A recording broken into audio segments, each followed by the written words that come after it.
ஏமனில் மரண தண்டனை விதிக்கப்பட்ட கேரள செவிலியர் விவகாரத்தில் எதுவும் செய்ய முடியாது என மத்திய அரசு தரப்பில் உச்சநீதிமன்றத்தில் தெரிவிக்கப்பட்டுள்ளது. கொலை வழக்கில் பாலக்காடு மாவட்டத்தைச் சேர்ந்த நிமிஷா பிரியாவுக்கு ஏமன் நீதிமன்றம் மரண தண்டனை விதித்தது. இந்த விவகாரத்தில் மத்திய அரசு தலையிடக் கோரி நிமிஷாவின் தாய் தொடர்ந்த வழக்கில் ஆஜரான அட்டர்னி ஜெனரல் ஆர் வெங்கட்ரமணி இந்த விஷயத்தில் மத்திய அரசு தன்னால் முடிந்த அனைத்தையும் செய்துவிட்டதாகவும் குறிப்பிட்ட கட்டத்திற்கு மேல் சென்று நிலைமையை சிக்கலாக்க அரசு விரும்பவில்லை என்றும் கூறினார். நிமிஷாவின் மரண தண்டனை நாளை நிறைவேற்றப்பட உள்ளதாக தகவல் வெளியாகியுள்ளது. சென்னையில் பகல் நேரத்தில் வெயில் வாட்டிய நிலையில் இரவு நேரத்தில் பெய்த மழையால் குளுமையான சூழல் உருவானது. அந்த வகையில் கிண்டி, நுங்கம்பாக்கம், வடபழனி, தேனாம்பேட்டை, கோயம்பேடு உள்ளிட்ட பகுதிகளில் கனமழை கொட்டி தீர்த்தது. இதனால் வாகன ஓட்டிகள் அவதியடைந்தனர்.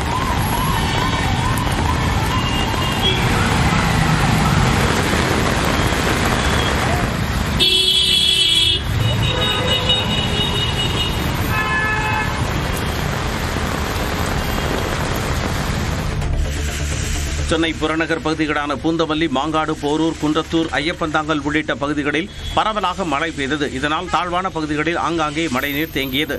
அதேபோல அம்பத்தூர், ஆவடி, திருமுல்லைவாயில், பாடி உள்ளிட்ட பகுதிகளில் அரை மணி நேரத்திற்கு மேலாக இடி மின்னலுடன் மழை பெய்தது.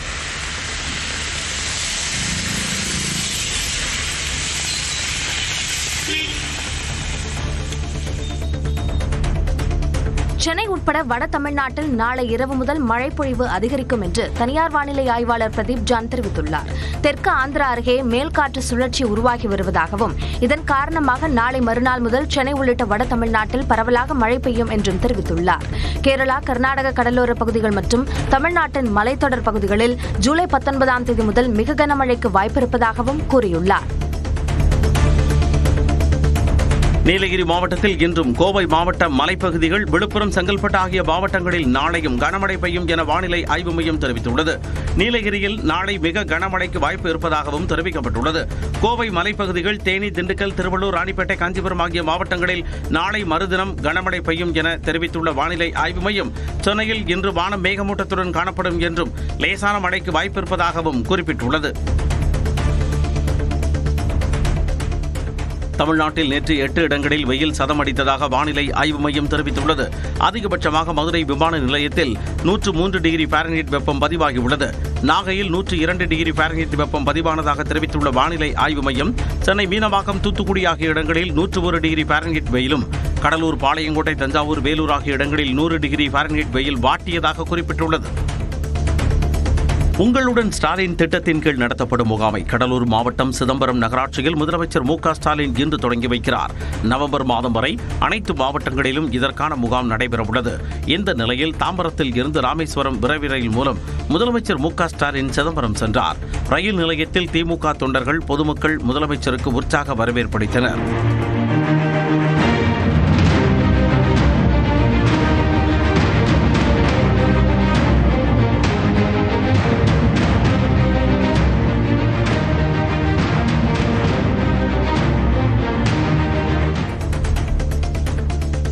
கடலூர் மாவட்டம் திட்டக்குடியில் சுற்றுப்பயணம் மேற்கொண்ட அதிமுக பொதுச் செயலாளர் எடப்பாடி பழனிசாமி தன் மீதான தனிமனித விமர்சனம் குறித்து ஆவேசமாக பேசினார்.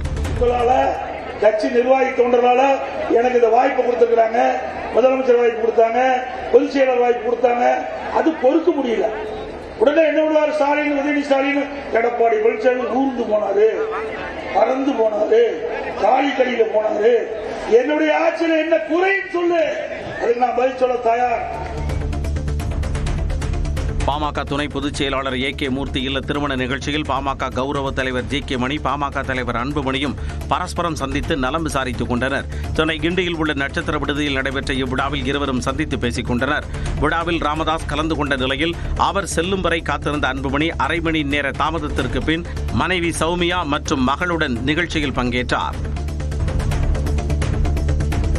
தமிழ்நாட்டில் 33 IPS அதிகாரிகளை பணியிட மாற்றம் செய்து தமிழக அரசு உத்தரவிட்டுள்ளது. அதன்படி 29 மாவட்ட காவல் கண்காணிப்பாளர்கள் மற்றும் 4 IGக்கள் பணியிட மாற்றம் செய்யப்பட்டுள்ளனர். அந்த வகையில் கொளத்தூர் துணை ஆணையர் பாண்டியராஜன் பழனி பெட்டாலியனுக்கு மாற்றப்பட்டுள்ளார். சென்னையின் நுண்ணறிவு பிரிவு இணை ஆணையர் தர்மராஜன் வேலூர் DIGயாக பணியிட மாற்றம் செய்யப்பட்டுள்ளார். சிவகங்கை மாவட்ட காவல் கண்காணிப்பாளராக சிவபிரசாத் நியமனம் செய்யப்பட்டுள்ளார். இதனிடையே கோயம்பேடு துணை ஆணையர் அதிவீரபாண்டியன் காத்திருப்போர் பட்டியலுக்கு மாற்றப்பட்டுள்ளார்.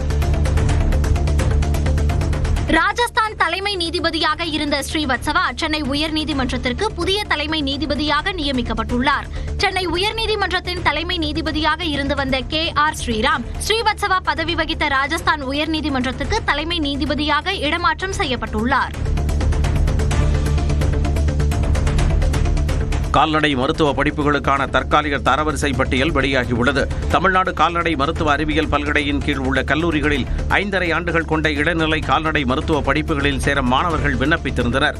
இந்நிலையில் தகுதியான மாணவர்களின் தற்காலிக தரவரிசை பட்டியல் சம்பந்தப்பட்ட வலைத்தளங்களில் வெளியாகியுள்ளது. ஆன்லைன் மற்றும் ஆஃப்லைன் கலந்தாய்வு அட்டவணை விவரங்கள் விரைவில் அறிவிக்கப்படும் எனவும் நாளை வரை தற்காலிக தரவரிசை பட்டியலில் உள்ள குறைகளை தீர்க்கலாம் என்றும் அறிவிக்கப்பட்டுள்ளது. குரூப் 4 தேர்வில் பாடத்துக்கு வெளியே கேள்விகள் கேட்கப்பட்டிருந்தால் அது கருத்தில் எடுத்துக் கொள்ளப்படும் என TNPSC உறுப்பினர் ராஜ் விளக்கமளித்துள்ளார். குரூப் 4 தேர்வு கடினமாக இருந்ததாக பல தேர்வர்கள் கூறிய நிலையில் இந்த விளக்கத்தை அவர் அளித்துள்ளார். பாடத்துக்கு வெளியே இருந்து எடுக்கப்பட்டது என்றால் அது உண்மையிலே எடுக்கப்பட்டதா என்பதை நாம் தெளிவுபடுத்திக் கொள்ள வேண்டும். அதை நிச்சயமாக நாங்கள் செய்வோம். சர்வதேச விண்வெளி நிலையத்தில் 18 நாட்கள் பயணத்தை நிறைவு செய்த இந்திய வீரர் சுபான்சு சுக்லா உட்பட 4 பேர் இன்று பூமிக்கு திரும்புகின்றனர். ஆக்சியம் 4 திட்டத்தின் கீழ் ஜூலை 26ஆம் தேதி விண்வெளி சென்ற வீரர்கள் பல்வேறு ஆராய்ச்சிகளை நிறைவு செய்துவிட்டு மீண்டும் பூமிக்கு திரும்புகின்றனர். 22 மணி நேர பயணத்திற்கு பின் 4 இன்று மதியம் 3 மணிக்கு அமெரிக்காவின் கலிபோர்னியாவில் உள்ள கடல் பகுதியில் இறங்குகின்றனர். இங்கிலாந்துக்கு எதிரான 3வது டெஸ்ட் கிரிக்கெட்டில் இந்திய அணி 22 ரன்கள் வித்தியாசத்தில் அதிர்ச்சி தோல்வியடைந்தது. 192 ரன்கள் இலக்கை நோக்கி விளையாடிய இந்திய அணியில் KL ராகுல், ஜடேஜா தவிர்த்து மற்ற வீரர்கள் சொற்ப ரன்களில் ஆட்டமிழந்தனர். இந்த வெற்றியின் மூலம் டெஸ்ட் தொடரில் 2-1 என்ற கணக்கில் இங்கிலாந்து முன்னிலை பெற்றது. இவ்விரு அணிகளுக்கு இடையிலான 4வது டெஸ்ட் ஜூலை 23ஆம் தேதி மான்செஸ்டரில் தொடங்குகிறது. இயக்குனர் ப. ரஞ்சித் இயக்கி வரும் வேட்டுவம் படப்பிடிப்பில் ஏற்பட்ட விபத்தில் சண்டை பயிற்சியாளர் மோகன்ராஜ் உயிரிழந்த சம்பவம் சோகத்தை ஏற்படுத்தியுள்ளது. கார் சேசிங் காட்சிகளை படம் பிடித்துக் கொண்டிருந்த போது அந்தரத்தில் பறந்த கார் கீழே விழுந்தது. காரில் பயணித்த சண்டை பயிற்சியாளர் மோகன்ராஜ் மாரடைப்பு ஏற்பட்டு உயிரிழந்ததாக கூறப்படுகிறது.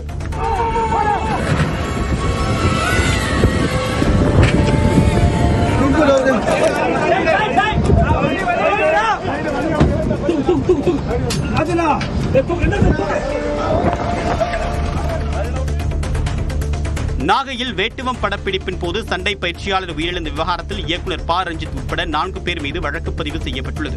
விழுந்தமாவடி கிராமத்தில் சண்டை காட்சிகளை படமாக்கும் போது சண்டை பயிற்சியாளர் மோகன்ராஜ் நெஞ்சுவலி ஏற்பட்டு உயிரிழந்ததாக கூறப்பட்டது. இந்நிலையில் கார் சண்டை காட்சியை படமாக்கிய போது ஏற்பட்ட விபத்தில் அவர் உயிரிழந்த வீடியோ காட்சியில் வெளியானது.